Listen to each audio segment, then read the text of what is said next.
Bismillahirrahmanirrahim.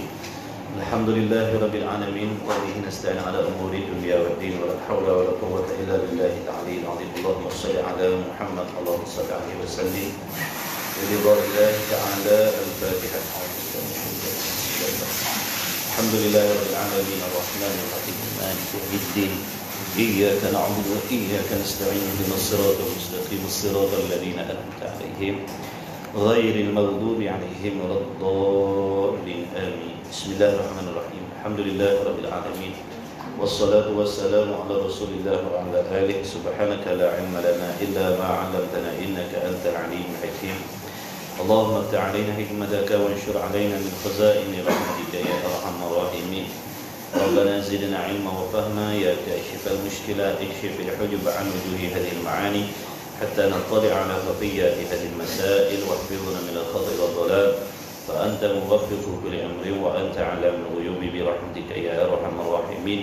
وهب لنا يا وهاب علم وحكمة والرزق يا رزاق كلنا مسهلا بالخير يا فتاح فافتح لنا وبالهدى بالعلم كلنا يعني مفضلا. اللهم علمنا ما جهلنا وذكرنا ما نسينا.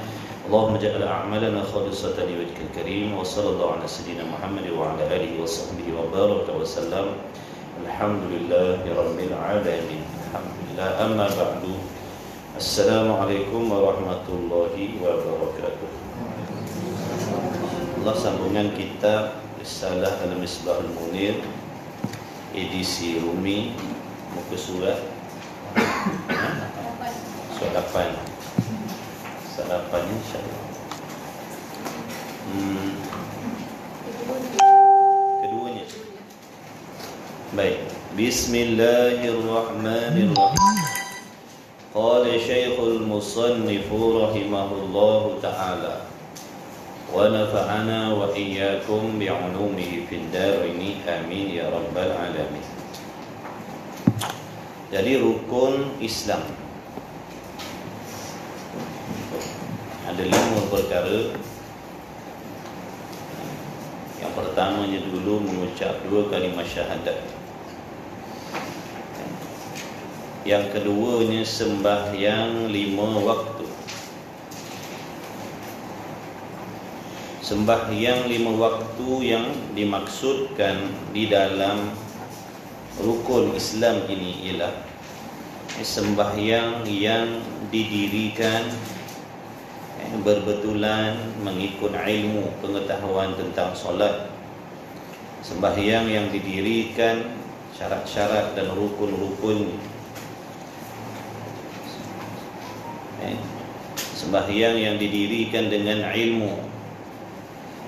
Keringkasnya solat ni, tapi sebenarnya yang ilmu yang melibat ataupun ilmu yang terlibat di dalam meluluskan sembahyang yang disuruh oleh Allah Subhanahu wa taala dan Rasul itu adalah banyak. Contohnya dalam solat melibatkan perihal bersuci daripada hadas besar dan hadas kecil. Melibatkan perihal bersuci daripada najis, cara berwuduk, cara mandi wajib, cara membasuh najis. Contohnya dalam syarat-syarat sah sembahyang, kita mesti suci daripada hadas besar, hadas kecil. Jadi nak sucikan diri kita daripada hadas besar, kena pandai mandi wajib. Nak mandi wajib kena guna air. Air yang bagaimana pula? Kerana air itu ada macam-macam. Jadi nak kena belajar bab air pula dalam fiqh sana. Kalau tak ada air nak buat macam mana pula nak solat? Kena tayamum. Tayamum pun macam mana pula? Nak kena belajar tayamum pula. Dan apa dia rukun-rukun sembahyang? Sembahyang ni ada rukun. Kita tak boleh nak buat sendiri. Tak boleh nak reka-reka undang-undang sendiri dalam sembahyang. Kena ikut undang-undang seperti mana yang dah diajarkan oleh Al-Imam kita Syafi'i rahimahullahu ta'ala. Sebab kita ni orang yang bermazhab Syafi'i, maka kena belajar cara sembahyang di sisi mazhab kita Syafi'i. Bukan sekadar itu, akidah kita mesti betul dalam solat. Bukan sahaja dalam solat, maknanya sentiasa kena memiliki akidah yang betul, kerana mereka yang tidak memiliki akidah yang betul itu dipanggil tidak beriman, kafir, na'udzubillah. Maka bagaimana dengan solatnya kalau dia tak beriman dengan Allah? Kena pastikan pula akidah kita betul. Di situ perlu pula, wajib pula belajar ilmu tauhid. Lepas tu wajib pula kita mendirikan solat ni dalam hal keadaan hati kita suci, bersih daripada sebarang penyakit yang dibenci oleh Allah, wujud riya, takabbur, sum'ah dan macam-macam lagi. Yang mana wajib ikhlas. Nak tahu cerita pasal ikhlas kena ngaji tasawuf pula. Jadi bukan main sembahyang je. Bukan main sembahyang je. Itu kalau kita melibatkan diri dengan sembahyang berjamaah. Wajib pula belajar tata cara, adab-adab sembahyang berjamaah. Syarat-syarat qudwah, apa syarat kita nak mengikut imam macam mana. Jadi makmum masbuk, muwafiq bagaimana. Kalau jadi masbuk, apa undang-undang dia. Jadi muwafiq, apa undang-undang dia. Makna bukan mudah yang nama sembahyang. Tapi kebanyakan kita sembahyang dengan tak belajar agama. Sembahyang tapi tak belajar. Apa jadi dengan sembahyang kita? Tak sah. Sekali pun sembahyang tapi tak sah. Nabi suruh kita sembahyang seperti mana yang kita lihat ataupun yang kita tahu Nabi sembahyang. Maka hadis itu dah diuraikan oleh ulama-ulama. Maknanya ringkas daripada itu kena sembahyang dengan ilmu. Berapa banyak orang yang sembahyang tapi auratnya tak ditutup dengan betul. Berapa banyak orang yang solat rukun qauli dibaca dengan tidak betul. Macam-macam lah. Jadi bukan sekadar rukun Islam ni disuruh baca begitu. Mengucap kelima syahadah, sembahyang 5 waktu. Itu siapa-siapa pun boleh baca. Nak menghayati tu, nak menyempurnakan rukun-rukun Islam ni, sebab tu disuruh belajar. Dengan tak belajar takkan sempurna rukun Islam ni. Mengucap 2 kalimah syahadah, sangkut paut dengan akidah, pegangan kepercayaan kita kepada Allah, mengaku Allah Tuhan. Bagaimana nak mengaku Allah tu Tuhan? Kepercayaan yang bagaimana yang kita nak letakkan pada Allah?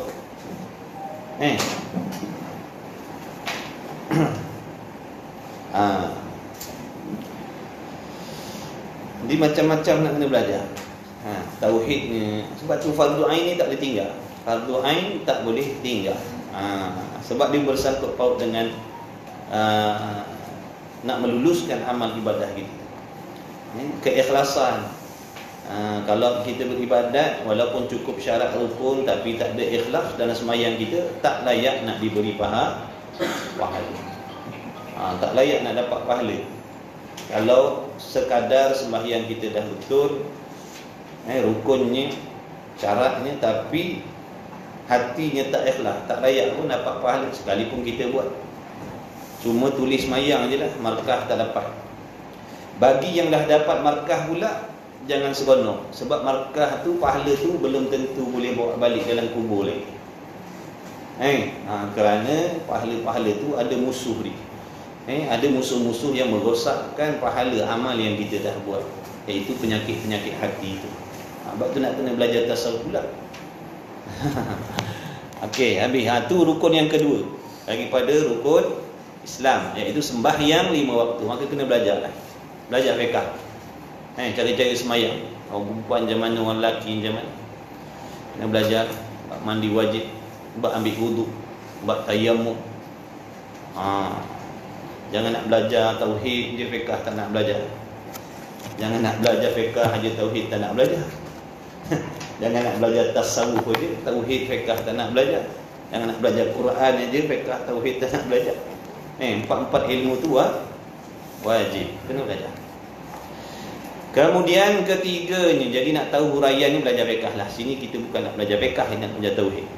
Ni sambil-sambil lalu. Maka sambil-sambil lalu tu kita sapalah. Terteguhlah. Maknanya jangan kita ingat sembahyang 5 waktu, aku dah sembahyang. Rupa-rupanya belum lagi. Belum lagi mendirikan sembahyang yang disuruh oleh oleh Allah. Buktinya mana? Buktinya semayang kita belum sempurna ni sebab kita masih lagi berseronok buat dosa, buat maksiat. Sebab Allah janji dah semayang tu akan mencegah diri kita daripada perbuatan keji dan mungkar. Tapi kita dah semayang puluh tahun, betul? Kita dah semayang puluh tahun, tak tahulah berapa ratus ribu rakaat dah kita semayang. Tapi berdengki dengan orang macam biasa, berdendam dengan orang macam biasa, bersangka jahat dengan orang macam biasa. Ini perbuatan keji. Kenapa ada pada diri kita orang yang semayang? Silap-silap kita punya perangai lebih huduh, lebih teruk daripada orang tak mengaji. Jadi tak ada beza pun. Cuma pada zahir orang kata kita baik, pada zahir orang kata kita bagus mengaji, rajin mengaji, rajin semayang.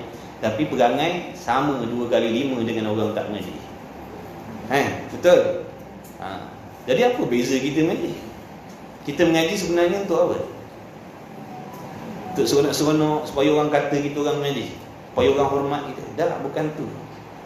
Sebab tu betulkan niat kita. Belajar sebab nak ikut benda betul. Nak tahu benda salah, nak usaha tinggal. Ni mengaji mengumpat tak berhenti macam biasa. Soal selidik cari salah orang, cari dosa orang, cari maksiat orang. Mengaji ni cerita yang mengaji tu, yang tak mengaji macam mana? Yang mengaji ni, yang sembahyang ni, yang bangun qiyamul lail ni, tapi perbuatan masih macam tu. Itu menunjukkan sembahyang kita belum berkualiti lagi. Sebab kita tak dapat lagi apa yang Allah janji. Allah janji dia kan, sembahyang tu akan mencegah seorang daripada perbuatan keji, mungkar, makna dosa, maksiat, sama ada zahir ataupun batin. Maka di situ kita kena usaha baiki lagi. Tengok mana salah kita, mana silap kita, mana yang tak sempurna dalam solat kita. Belajar. Ngaji mengumpat kerja, tak ada faedah. Sungguh kan? Kena ngaku lah. Tak ngaku pun, kalau tak ngaku tu nama ada penyakit hati kita. Makna tak nak merendah diri, sombong, berasa baik, berasa bagus, padahal hati kita banyak masalah. Kita hebohkan nak cari penawar penyakit yang zahir. Tapi penyakit batin kita tak heboh nak berubat.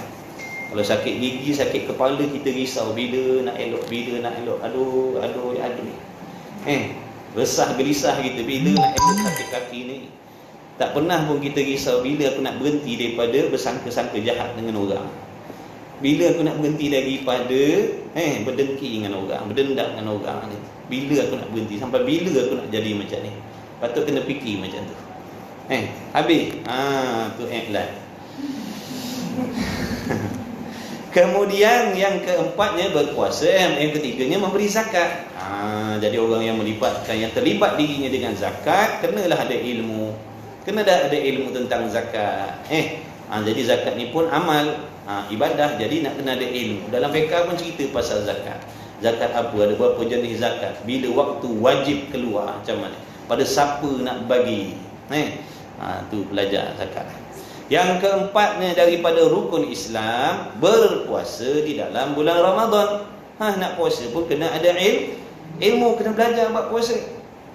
Adakah berpuasa yang disuruh oleh Allah itu semata-mata sekadar memerintahkan kita menahan diri daripada lapar dan dahaga, menahan diri daripada membuat perkara yang membatalkan puasa?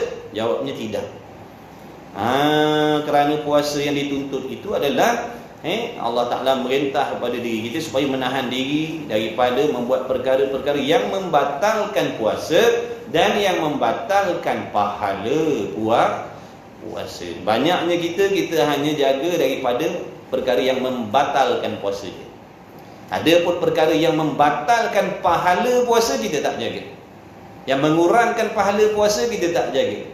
Kita hanya tak nak makan, tak nak minum sebab nanti tak nak memasukkan sesuatu dalam rongga yang terbuka sebab nanti batal sembahyang, batal puasa kita.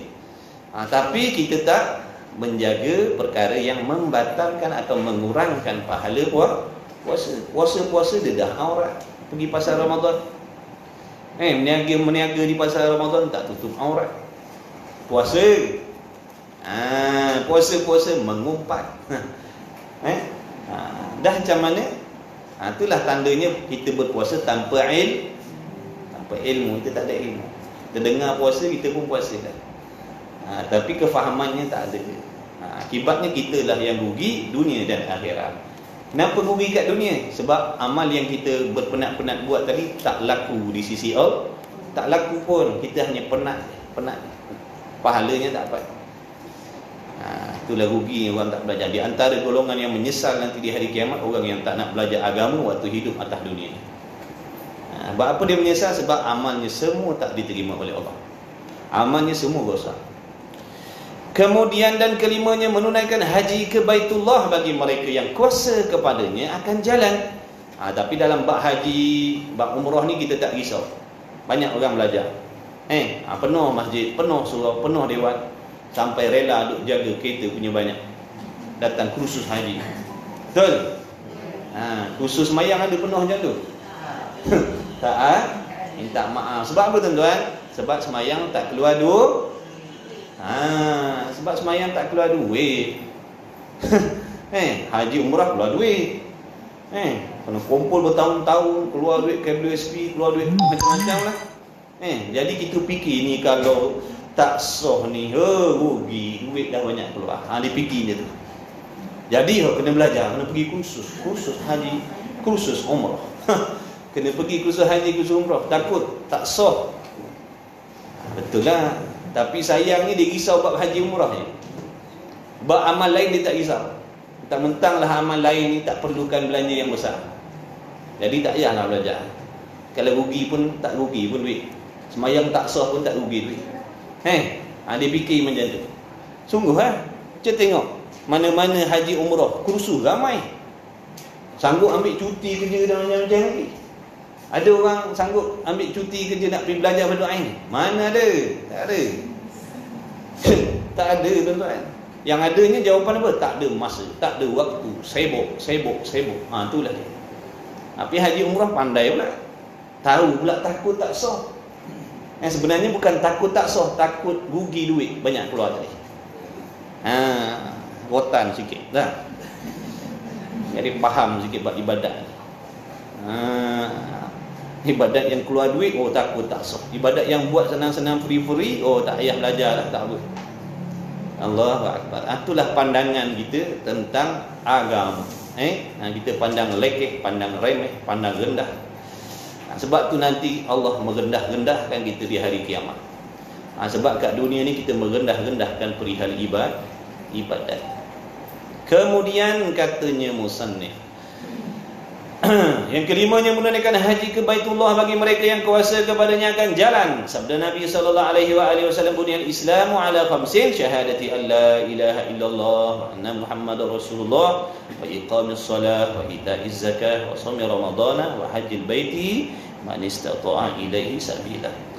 Dibinakan pekerjaan, didirikan pekerjaan Islam itu di atas 5 perkara ni.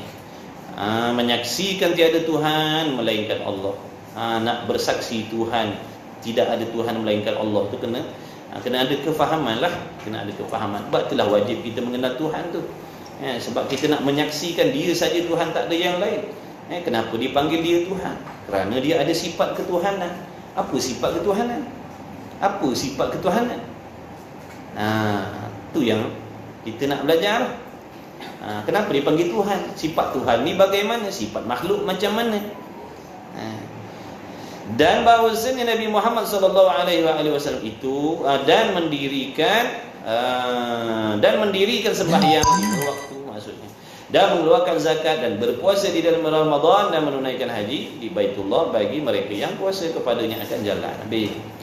Maka nyatalah daripada keterangan di atas tadi, perkara yang bersangkut paut dengan rukun iman tadi, bahawasanya orang-orang yang tidak mengerjakan 5 perkara tersebut, mana-mana orang lah, tak kira lelaki ke perempuan, tua muda, apa bangsa, dia tak buat kelima-lima ni, bahkan dia pilih-pilih, sedangkan dia berkuasa nak buat kelima-lima tu, maka mereka itu, makna mereka orang yang tak buat, tak mendirikan 5 rukun Islam tadi, Orang tu, mereka tu tidak ada asas, makna tak ada tiang, tak ada tunjang, tak ada pemancang pada agama Islam. Makna pada diri dia.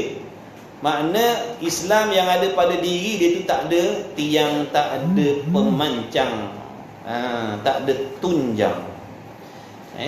Ibaratnya mana?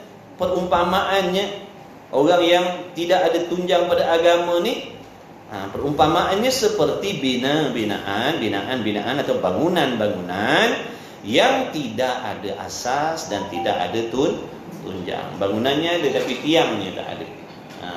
Ada je rumah, dia buat rumah tapi tak ada tiang, rumah dia tak bertiang, maka tak tahan lama lah, tak teguh lah, tak kukuh lah rumah tu.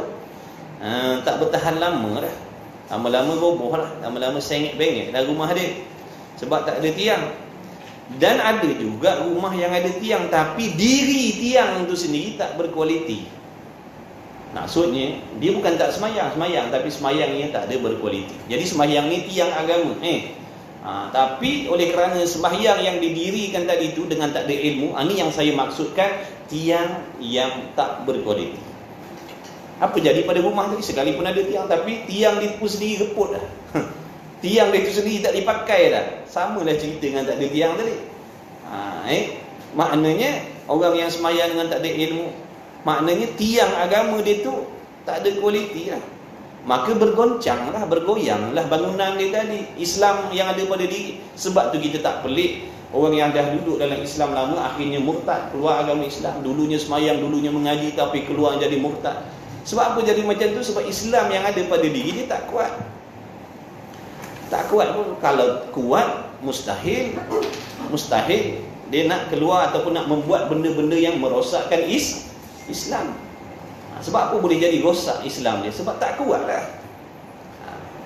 Boleh jadi pada semayang dia, boleh jadi pada puasa dia, boleh jadi pada pegangan dia kepada Allah tadi tak kuat. Itu na'udzubillah.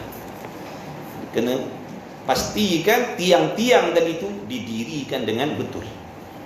Sembahyang yang betul, puasa yang betul, pegangan dan kepercayaan pada Allah yang betul, insya-Allah teguhlah Islam tadi.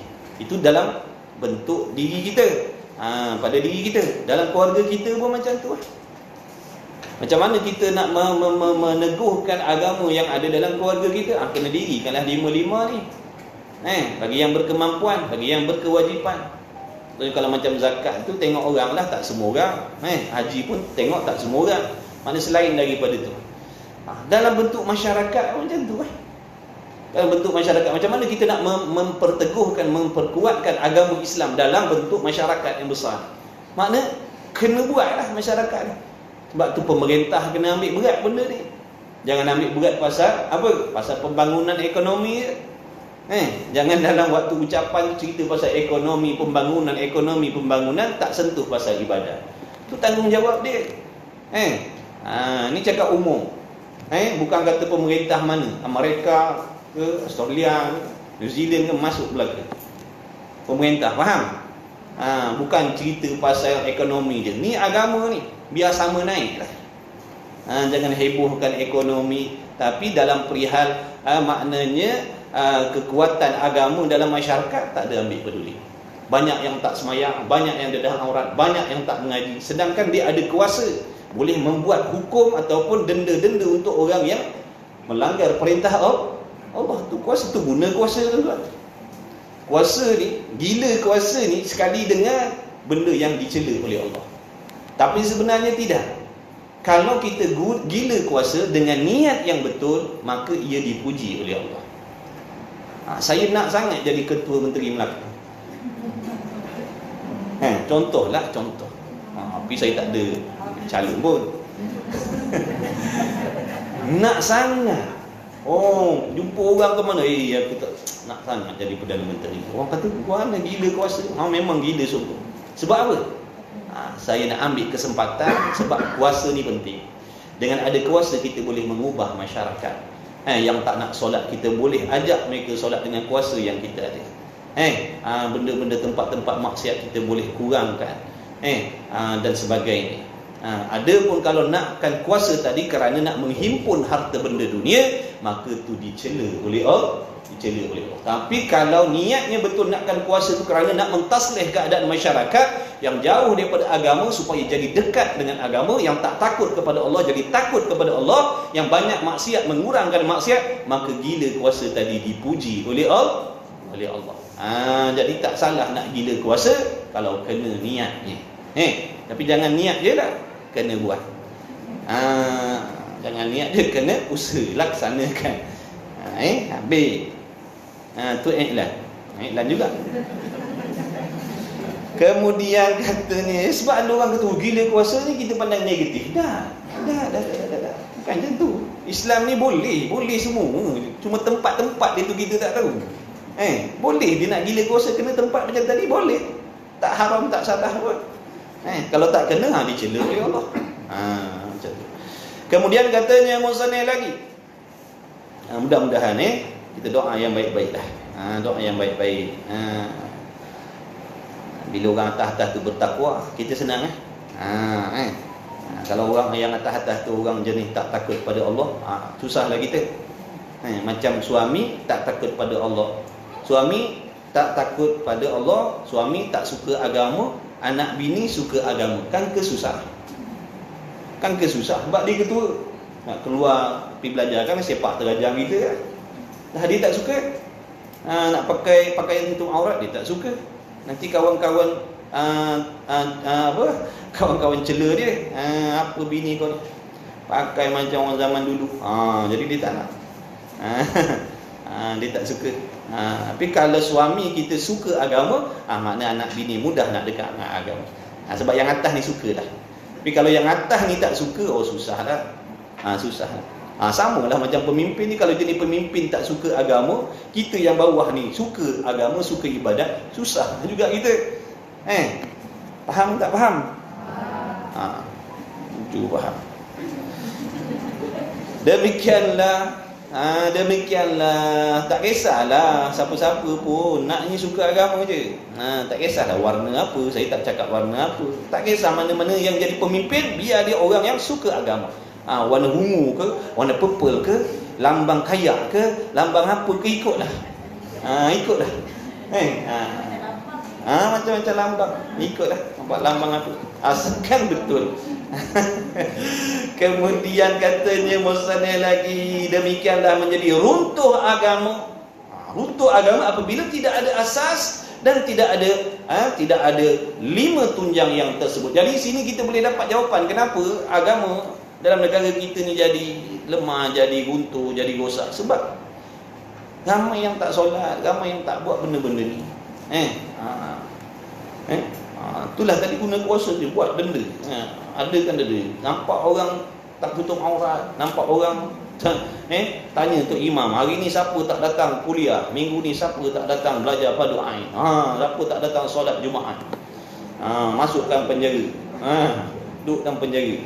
Jadi lama-lama dia buatlah dengan terpaksa, biarlah dengan terpaksa pun. Mudah-mudahan lama-lama dia insaf. Cuba buat macam tu, insya-Allah ada kebaikan. 5 tunjang tersebut atau mengingkari dengan lidahnya, dan jikalau dengan selera sekalipun. Ada pun ni rukun Islam ni tuan-tuan, kalau dia tak buat, dia tak mendirikan sembahyang, dia tak keluarkan zakat sedangkan dia berkewajipan, dia tak berpuasa di bulan Ramadan, dia tak pergi haji sedangkan dia berkemampuan. Kalau sekadar dia meninggalkan tetapi hatinya masih lagi beriman tentang perkara-perkara ni wajib ke atas diri dia, maka dia masih lagi Islam lah, dia masih lagi beriman. Tapi kalau dia meninggalkan solat, tak keluar zakat, tak nak berpuasa, tak nak pergi haji sedangkan dia berkewajipan, berkemampuan, serta dia beriktikad benda ni tak wajib, benda ni tak sebenar, benda ni tak betul, ataupun dia cakap terang-terang dengan lidahnya, sembahyang ni tak perlu, zakat ni tak perlu, zakat ni undang-undang yang zalim, yang tak sepatutnya, berpuasa Ramadan ni pun sebenarnya tak betul, contohlah dia cakap macam tu, maka secara terang-teranglah dia jadikan jadi kafir lah secara terang-terang.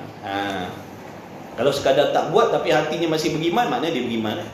Cuma dosa lah, dosa sebab dia tak buat tu. Tapi Islam lagi, tak rosak lagi Islam dia. Yang rosak ni dia tak buat serta dia kata tak apa. Tak apa, tak sembahyang 5 waktu. Tu rosak akidah dah tu. Kalau dia kata tak sembahyang ni, aku tak sembahyang ni berdosa, aku tahu aku duduk dalam dosa ni, aku tak sembahyang ni, tak puasa ni aku tahu berdosa ni, makna dia masih lagi beriman lah tu. Kalau dia kata aku tak puasa sembahyang ni bukannya wajib pun, benda-benda tu bukan jadi kaya pun kalau sembahyang. Makin miskin lagi aku tengok orang sembahyang tu ada lah. Makin susah lagi. Tengok aku yang tak sembahyang ni. Apa nak semua dapat. Makin maju makin kaya. Projek semua menjadi. Jaga tu nama istidrak. Tu nama istidrak. Allah benci dah kita. Allah menyampah meluak dah dengan kita. Bila sampai satu peringkat Allah benci, Allah menyampah, Allah meluak dengan kita, Allah akan bagi apa yang kita nak. Tapi Tuhan empunya diri tak berasa. Tuhan empunya diri berasa seronok. Kononnya dia tu disayangi, dikasihi oleh Allah. Apa yang dia nak dia dapat. Tapi tak, tu namanya istidraj. Allah benci dah. Allah benci dah. Ambil lah, nanti umban sekali dalam neraka macam tu ibarat. Ulama membuat perumpamaan istidraj ni macam kita bagi jagung pada ayam.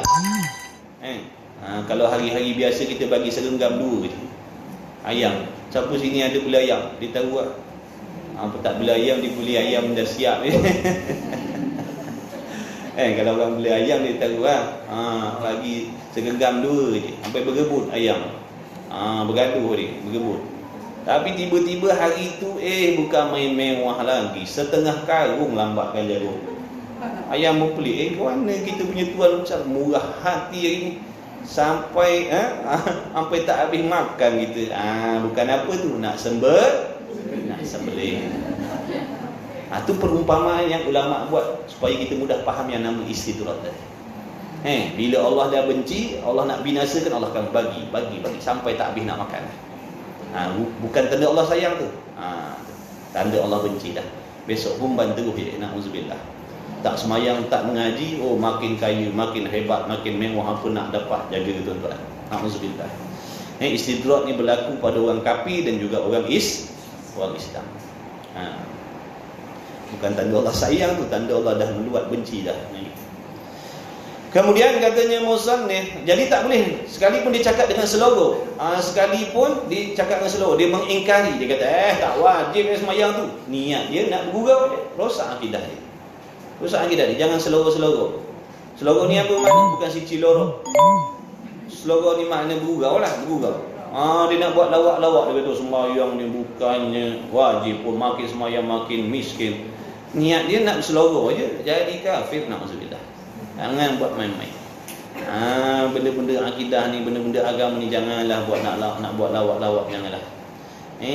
Bermula iman itu. Jadi sekarang harap dah faham dah apa itu Islam. Islam tu apa? Amalan zahir. Amalan zahir, tengok dia sembahyang, puasa, zakat, haji, umrah, tutup aurat, mengucap.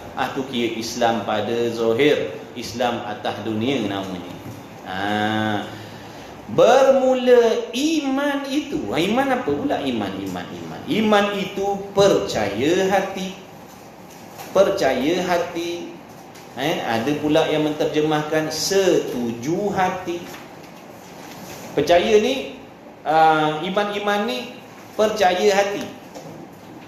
Percaya, bila disebut percaya ni dia macam-macam kategori percaya syak pun percaya, zon pun percaya, waham pun percaya, yakin pun percaya.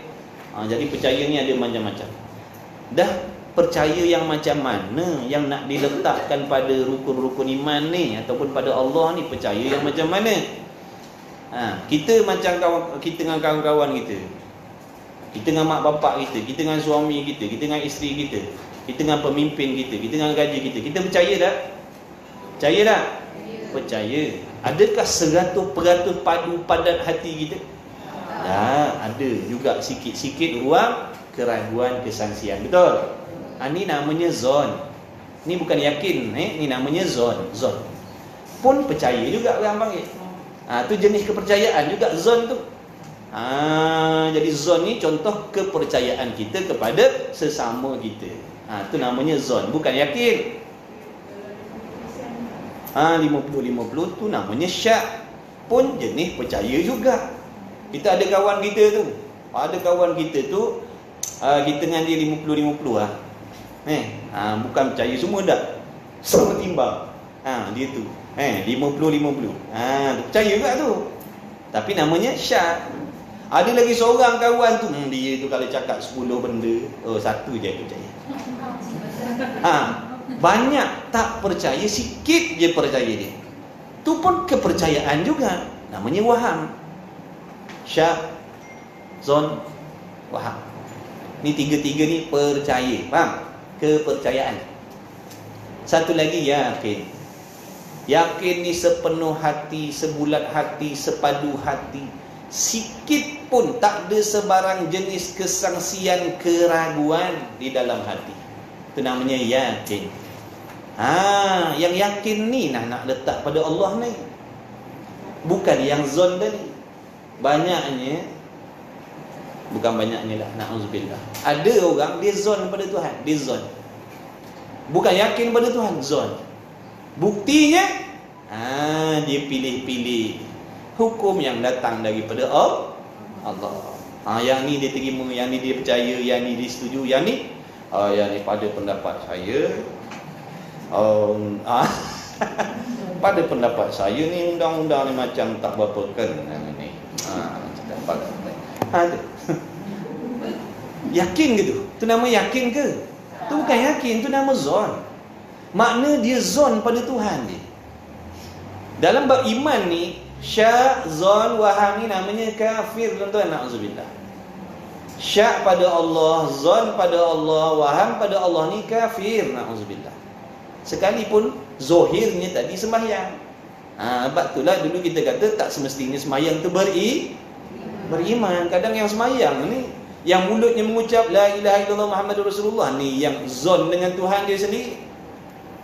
Na'udzubillah. Itulah pentingnya ilmu pencerahan. Uraikan, terangkan supaya kita faham. Kalau tak kita salah faham, yang kita faham asalkan sembahyang dia beriman, asalkan puasa dia beriman. Tak, bukan begitu. Tak semestinya orang sembahyang puasa tu beriman. Sebab iman tu sini tadi, setuju hati. Setuju tak hati? Setuju semua ke setuju separuh? Ada tempat-tempat tak setuju. Tu kamu tak beriman lah. Tu penting takrif ni, definisi ni, tuan-tuan. Menyalahi definisi ini, tak beriman lah. Sebab dia kata iman tu percaya hati. Percaya tu dengan makna yakin hati ataupun setuju hati, sekalipun kita tak buat. Ni cerita iman je ni. Dia beriman dia tapi dia tak buat. Contoh macam tadi, dia beriman semayang tapi dia tak semayang. Tapi dia beriman, dia tak kafir. Daripada tadi sembahyang tapi tak nampak tak beza tu? Seorang ni tadi semayang cukup 5 waktu berjamaah, macam-macam. Semayang sunat tak tinggal, semayang qada tak buat. Punya rajin dia, tapi hatinya ada benda yang dia setuju, ada benda yang dia tak setuju. Makna hatinya tak terima daripada Allah tu. Walaupun semayang rajin macam tu, dia tak beriman hakikatnya dengan Allah. Bila dah tak beriman dengan Allah, makna Islam dia pun tak laku lah di sisi Allah. Islam dia tak laku pun cuma pada pandangan masyarakat dia Islam. Pada Allah dah. Sebab Islam di sisi Allah terhenti di atas betulnya iman. Waktu semayang, puasa, zakat, haji, kemudian hatinya pula setuju dengan segala perkara yang datang daripada Allah dan Rasul. Maka Islamnya laku di dunia, Islamnya laku di sisi Allah. Kenapa? Kerana hatinya beriman. Itu yang kita nak. Itu yang kita nak. Yang seorang lagi tadi tak semayang, tak puasa, tapi hati setuju semua dengan hukum Allah. Cuma dia kata aku belum terbuka hati nak semayang, belum rajin nak semayang. Mana dia berdosa lah, sekalipun dia beriman. Tapi kalau dia mati dalam keadaan begitu, kena azab dah dulu. Tapi lambat laun nanti masuk syurga. Sebab apa masuk syurga? Sebab yang semayang tadi, semayang rajin tadi, tak masuk syurga sampai bila sebab apa? Sebab dia kafir di sisi Allah. Tu munafik tu kafir yang sembunyi. Munafik tu kafir yang sembunyi, dia berolok-olok je. Boleh juga dikatakan demikian. Sebab munafik tu dia berlakon-lakon dengan cara hidup orang Islam, sedangkan hatinya tak percaya. Jadi munafik ni kafir. Munafik tu kafir, dia bukan Islam. Munafik tu kafir. Sebab tu jangan kita panggil kawan kita, "Oi munafik," jangan. Panggil kawan kita munafik, jangan. Munafik ni kafir. Tak kira lah orang Melaka ke orang mana. Orang Melaka ke orang mana tak boleh, kena jaga perkataan. Dah kalau macam tu, bolehlah Tok Imam, Tok Khatib kat Masjid Melaka ni, sumpah seganah dulu. Lah habau semua korang ni, "Assalamualaikum warahmatullahi." Mana Tok Khatib? Melaka tu. Boleh ke tak? Mana boleh. Tak boleh. Tak boleh. Yang suruh cakap macam tu hati yang tak elok. Kalau hati elok, perkataan dia elok. Sebab Nabi kata hati tu raja, yang memerintahkan rakyatnya mulut tu. Kalau rajanya elok, dia akan perintah mulut cakap elok. Betul. Betul. Tak kisah orang Melaka tak Melaka. Tak boleh. Dah adat je begitu. Bila adat menyalahi syariat tak boleh. Adat orang asli pakai macam Tarzan tu, bila dia dah masuk dalam Islam, nak kekalkan ke pakaian macam tu? Mana tu imam pakaiannya tu? Dia adat dia jadi dia orang asli dulu tu. Tak boleh lah. Tak boleh lah. Sebab pakaian tu tadi menyalahi syariat. Ada orang Melaka, ada orang Melayu kena pakai kebarung ketat-ketat. Bila dah masuk Islam, dah dekat dengan agama, boleh tak nak kekalkan pakaian macam tu? Tak boleh lah, menyalahi syariat. Pakailah kebarung yang longgau-longgau. Faham? Kemudian bermula iman itu percaya hati seseorang serta mengaku putus. Mengaku putus ni makna jazam, tak berbolak-balik dah. Bila dia percaya Allah Ta'ala demikian, begitulah senang, susah, sehat, sakit, untung, rugi, mana tempat dia pergi, mana waktu dia duduk, begitulah pegangan dan kepercayaannya terhadap Allah. Tak berubah langsung. Tak ada angan-angan nak tukar pahaman lain, tak ada angan-angan nak tukar agama lain, tak ada, na'udzubillah, tak ada, kosong. Mana putus hatinya dengan Allah, dengan Rasul. Itu namanya jazam yang putus. Adapun kalau orang tu sekarang ni dia yakin, dia percaya Allah, Tuhan, Muhammad, Rasul, Al-Quran tu benar, tapi dalam masa yang sama dia ada cadang-cadang, macam nak tukar nanti. Bila-bila tengoklah akan datang macam mana keadaan, dia rasa macam ada cadang nak ubah pahaman ataupun kepada agama yang lain. Contoh, na'udzubillah, maknanya pegangan dia terhadap Allah dan Rasul tadi tak jazam, sebab dia ada cadang dia. Maka dalam kitab Risalah Tauhid dia kata iman taklid. Iman dia ada dua jenis. Iman taklid. Iman taklid ni apa? Dia percaya pada Allah, dia percaya pada Rasul, tapi tiru. Dia ikut nenek moyang dia, ikut mak dia. Kenapa percaya pada Allah, percaya pada Rasul? Mak cakap macam tu, nenek cakap macam tu. Dia semata-mata tiru macam tu. Itu namanya iman taklid. Dah tu macam mana kedudukan orang yang memiliki iman taklid ni? Adakah sah imannya ataupun tidak? Maka kata ulama, taklid tu pula ada dua jenis. Satu taklid tadi kafir, satu taklid tadi sah iman. Taklid yang macam mana yang sah iman? Taklid yang sah iman tadi, sekalipun dia meniru perkataan datuk nenek moyangnya Allah, Tuhan, Muhammad, Rasul, dia percaya Allah Maha Kuasa, dia percaya Allah Ta'ala tu Maha Suci dari sebarang sifat kekurangan, dia percaya tadi semua semata-mata ditiru je. Dan hatinya jazam, tak ubah dah.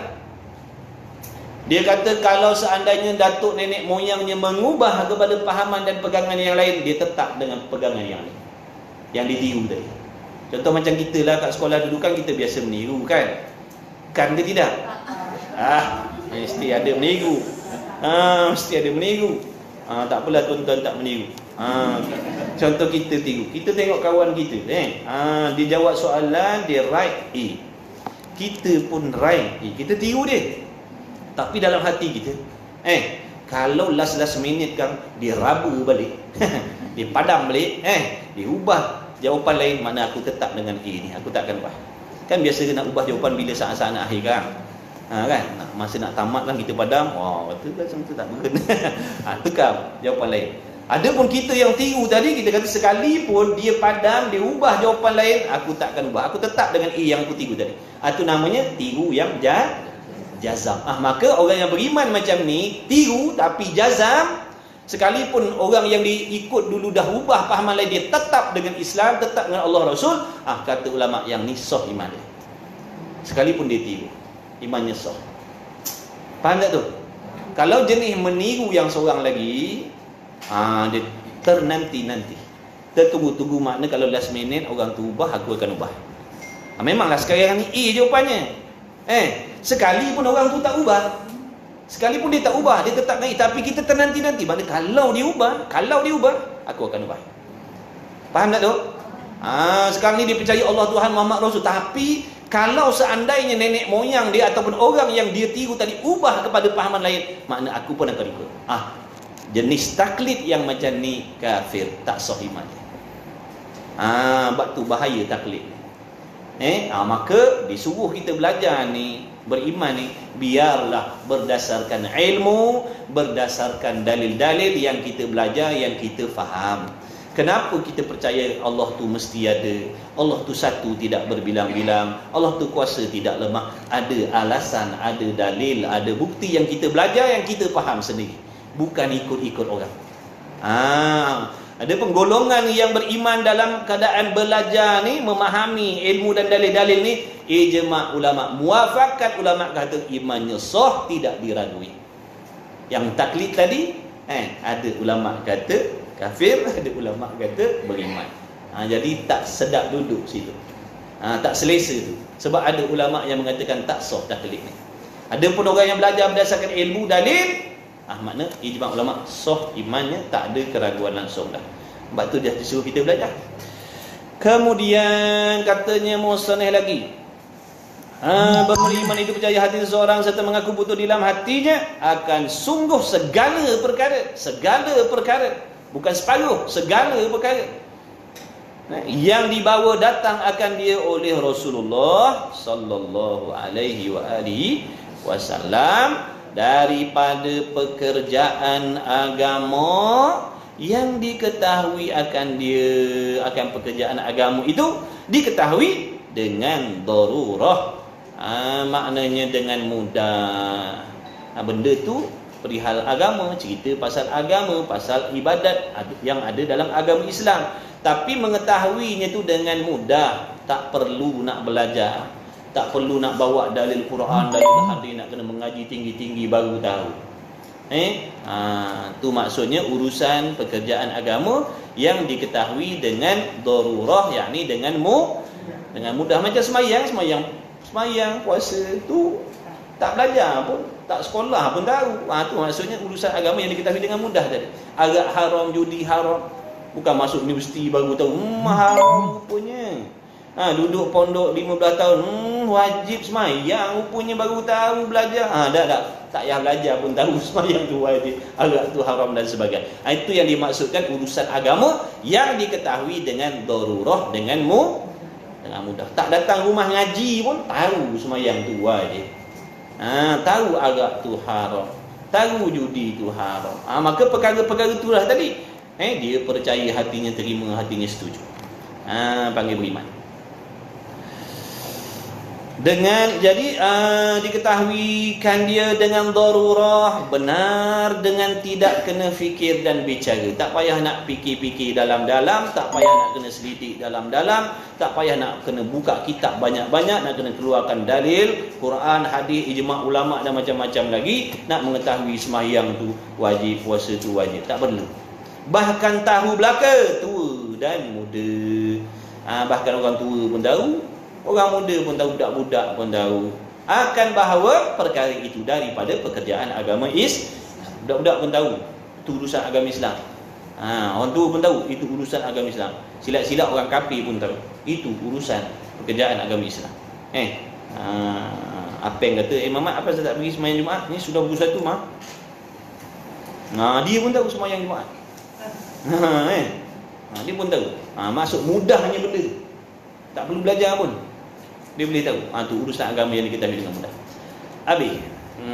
Dan terbentuklah iman itu atas 6 asas atau 6 tunjang yang dinamakan dia dengan rukun iman.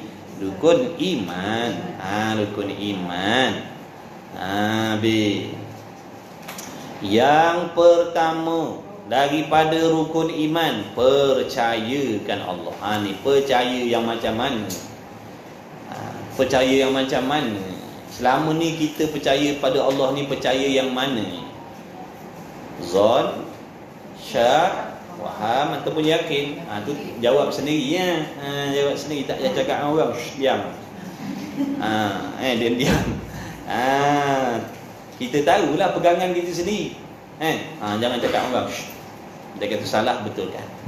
Taubat pada Allah sungguh-sungguh. Taubat pada Allah sungguh-sungguh. Ngaku kelemahan kita. Ya. Dia yakin, tapi bila dia tengok musibah dia macam goyang. Tu namanya tak jazam lah tu. Dia jazam ni tonggang terbalik pun begitulah dia. Dia tak dipengaruhi oleh keadaan. Jadi nak tahap tu nak kena ada dalil-dalil lah. Kena yakin. Kalau jenis tiru-tiru ni, sama lah macam kita nak tuduh orang. Kita kata orang ni bersalah ni, dia yang mencuri ni. Dia yang mencuri ni, saya yakin dia yang mencuri. Kemudian orang peguam-peguam tadi duk hujah-hujah atas kita. Mana dalil ni, mana bukti yang kau kata dia curi? Mula-mula kita tadi bukan main semangat, kata dia yang salah, dia salah. Lama-lama saya rasa kan dah turun tadi tu. Tadi bukan main tadi yakin, tapi bila dah dihujah dengan kita tak ada bukti, saya rasa dia lah yang ambil. Dah rasa pula. Kan dah turun tu, yakin ni makna sepenuh hati. Macam itulah keadaan iman kita pada Allah Rasul. Walaupun sekarang dia kata yakin, tapi dengan tak ada dalil, tak ada bukti, apabila dihujani hati kita ni dengan bisikan syaitan, nafsu dan pahaman-pahaman yang sesat yang ada ni, duk serang. Lama-lama awal rasa-rasa, biarlah. Bila rasa-rasa, kufur dah. Dia dengan Tuhan tak boleh rasa-rasa. Tak boleh main rasa-rasa. Dia kata, betul ke Tuhan ni ada? Kita tak belajar pula. Kita kata betul, mestilah. Dah kalau ada, mestilah dia bagi apa yang kau nak. Ni makin kau nak, makin kau tak dapat. Makin kau susah. Iya ke dia ada? Ni setan tuan-tuan. Dia memang kerja dia nak mensyirikkan kita. Dia tak pernah berhenti. Dia tak pernah berehat. Dia tak pernah tidur. Tu sifat setan. Sifat nafsu, nak menyesatkan kita. Dia tak pernah berhenti. Jangan, kata Imam Ghazali, jangan kau sangka satu masa setan nafsu ni akan angkat bendera putih nak berdamai dengan kita. Dah, kau jangan fikir macam tu. Itu anggapan-tanggapan orang yang jahil. Sebenarnya setan nafsu ni takkan berhenti sampai nyawa kita keluar daripada jasad kita. Dia akan cari jalan kok mana orang ni mesti kena jadi kafir sebelum dia mati. Kalau sekadar buat dosa besar, minum arak, berjudi, berzina, belum sampai dia punya matlamat. Sebab apa? Allah dah janjikan semua dosa besar Allah akan ampunkan, kecuali apa? Mensyirikkan Allah. Dia nak kita sampai situ. Kalau setakat minum arak, dia tak tinggalkan lagi. Dia tak tinggalkan berzina, bunuh orang. Dia tak, sebab belum sampai target dia. Target dia nak mengkafirkan. Bila orang ni kafir, barulah sama-sama tak dapat syurga. Kan orang dengki macam tu. Biasa tak dengki? Biasa. Dia diam. Biasa tak berdengki. Apa tu dengki? Tak boleh tengok orang lain dapat nikmat. Kita merasakan, menginginkan supaya nikmat yang ada pada orang tu hilang, sama ada nikmat yang bangsa dunia ataupun nikmat yang bangsa akhirat. Kalau kita tengok keluarga tu bahagia, laki bini elok, kita kata mudah-mudahan bergaduh lah. Tu. Bila madu yang ni dengan madu yang tu baik, mudah-mudahan bercerai lah salah seorang. Tu. Dengki tu tuan-tuan. Ada tak? Ya. Tu kena tahu penyakit. Yang nama dengki ni apa? Kita kena tahu simptom dia. Baru tahu jenis penyakit dia, baru boleh nak cari dia punya penawar. Ni kita kata dengki, kita pun tak tahu apa dengki. Macam mana kita nak cari dalam hati kita ada dengki ke tidak? Apa tu suruh belajar ilmu tasawuf tu. Dengki ni menginginkan, mana kita ada harap mudah-mudahan nikmat orang ni hilang. Kalau dia meniaga, mudah-mudahan dia rugi. Kalau dia bahagia, mudah-mudahan bergaduh. Kalau dia ada pangkat, mudah-mudahan digugurkan. Tu. Tapi tengok dalam Islam ni boleh juga berdengki kalau kena pada tempatnya. Boleh tak? Ya ke? Contoh. Baik. Saya Perdana Menteri. Saya Perdana Menteri. Saya ada kuasa, saya ada jawatan. Tu nikmat. Tapi saya salah gunakan nikmat. Saya gunakan kuasa saya untuk perah ugut saya punya orang bawahan, mencuri harta orang, memberah ugut orang, buat kezaliman. Makna saya dah menggunakan jawatan ni kepada perkara maksiat. Tiba-tiba tuan-tuan ni, rakyat saya ni, mudah-mudahan tukaulah orang lain. Sebab apa yang nak tukau sangat tu? Adakah tuan-tuan benci sebab saya ni ada jawatan? Dah, tuan-tuan tak suka penyalahgunaan kuasa kepada benda maksiat. Dengki tak namanya? Dengki tapi tidak berdosa. Itu hukumnya harus. Tapi hati-hati.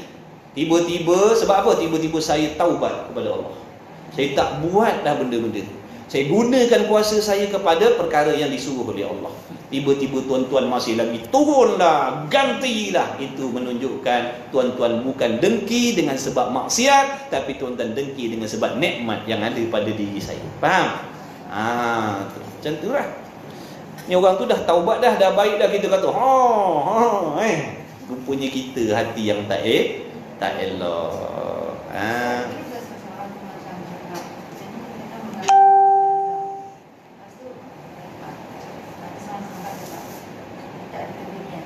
Dia ada pendirian. Macam dia dapat apa pendirian tetap ada Allah macam tu.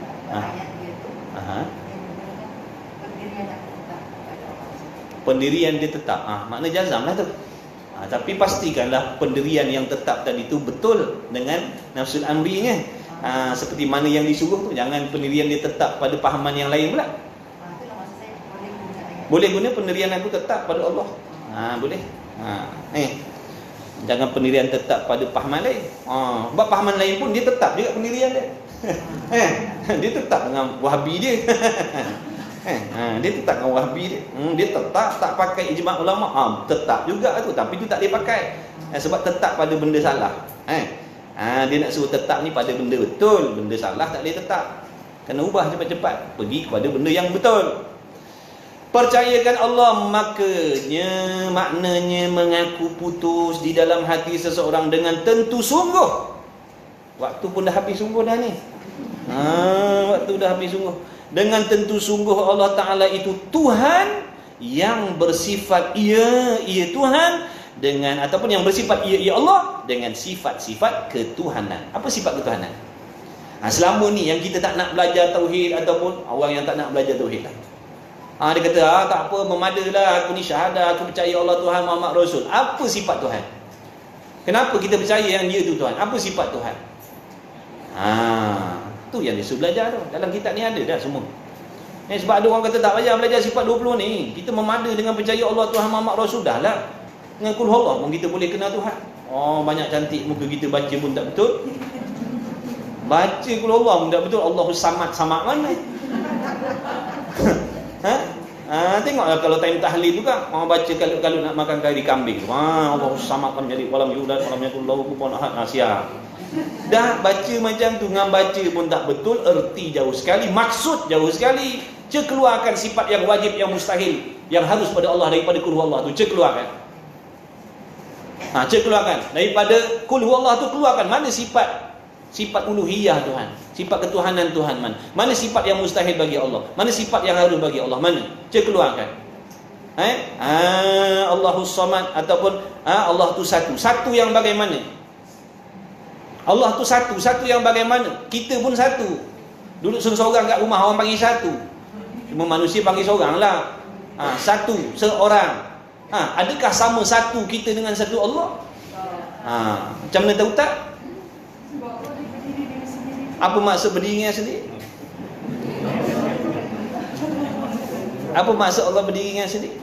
Yang segera faham, berdiri dengan sendiri ni makna dia bangun tanpa siapa-siapa tolong. Bukan tu murad. Bukan tu yang dimaksudkan. Kalau tu maksudnya rosak akidah kita.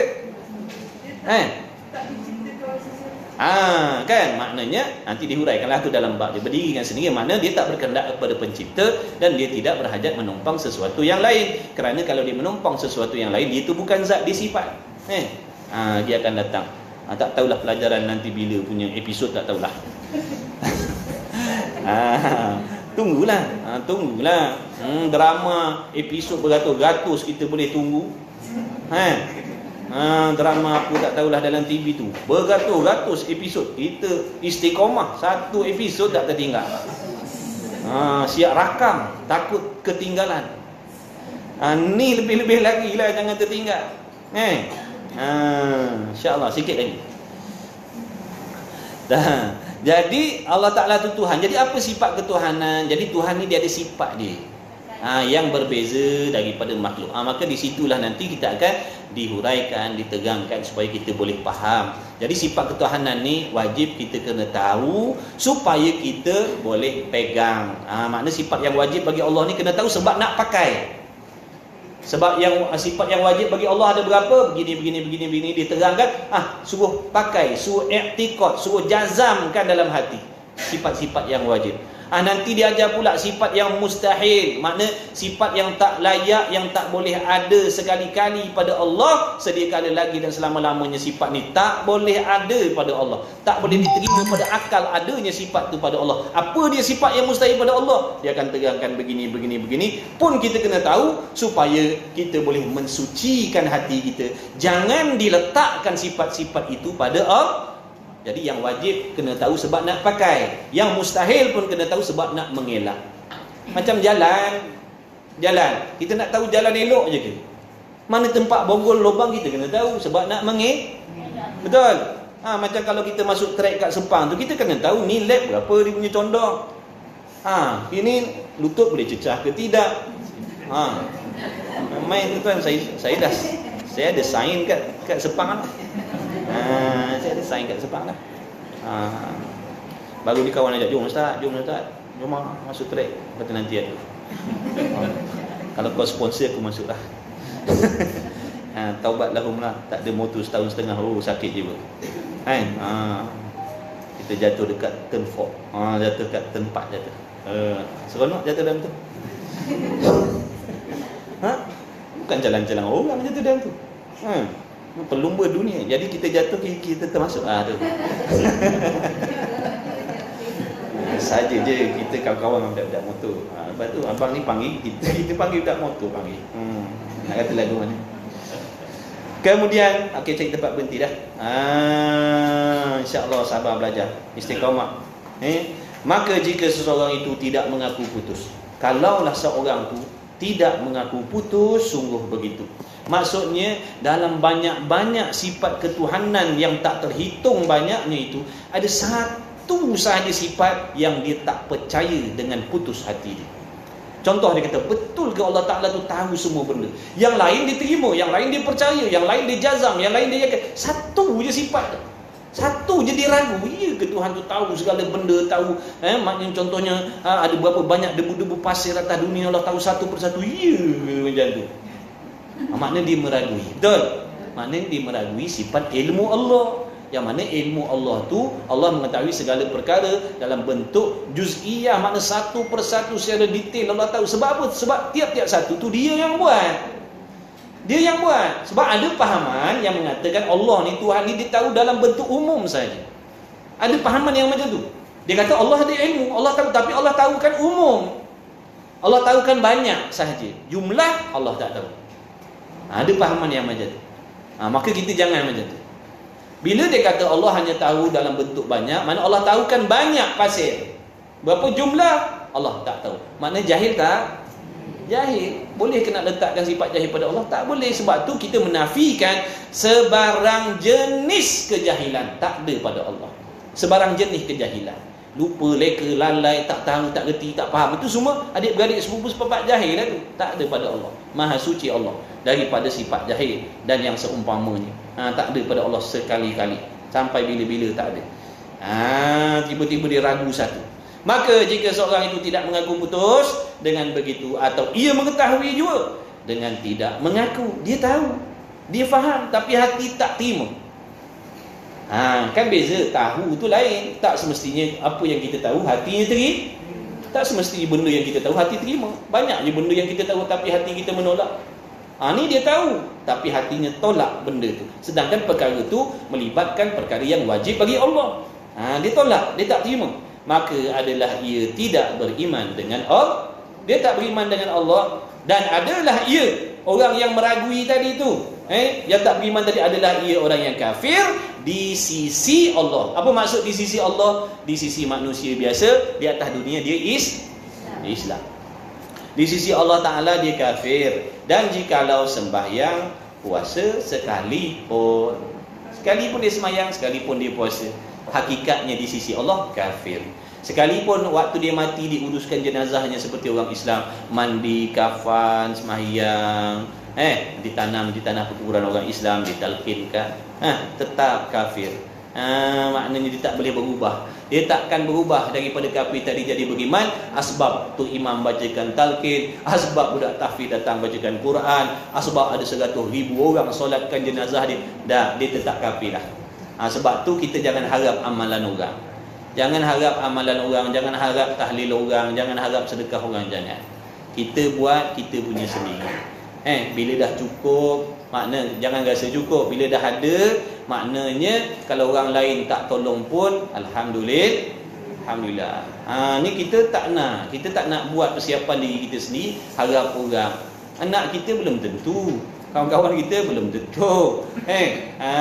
Sekalipun dia orang boleh tolong pun, kalau Allah izinkan dapatlah, kalau tak izin tak dapat. Sebab tu jangan harap orang. Buat persiapan diri sendiri. Ni mengaji ni di antara buat persiapan lah ni. Ngaji sungguh-sungguh, betulkan niat kita, minta tolong dengan Allah bagi taufik, sihat, afiat. Banyak lagi benda yang kita nak belajar, banyak lagi benda yang kita belum dapat amalkan, sedangkan benda tu Allah dah bagi faham pada kita. Banyak benda-benda haram yang kita dah tahu tapi kita belum mampu nak tinggalkan lagi. Minta tolong pada Allah. La haula wala quwwata illa billahil aliyil azim. Cukup dah setakat situ. Bismillahirrahmanirrahim. Alhamdulillahirabbil alamin wassalatu wassalamu ala rasulillah wa ala alihi. Allahumma rabbana fa'na bima 'allamtana rabbana 'allimna alladhi yanfa'una rabbana fakir ahlana wa qarabatil lana fi dinina ma ahli kutubil mutawakkalin. Sallallahu alaihi wasallam Muhammad wa ala alihi wa sahbihi wa baraka wa sallam. Alhamdulillahirabbil alamin. Taqabbalallahu minni wa minkum.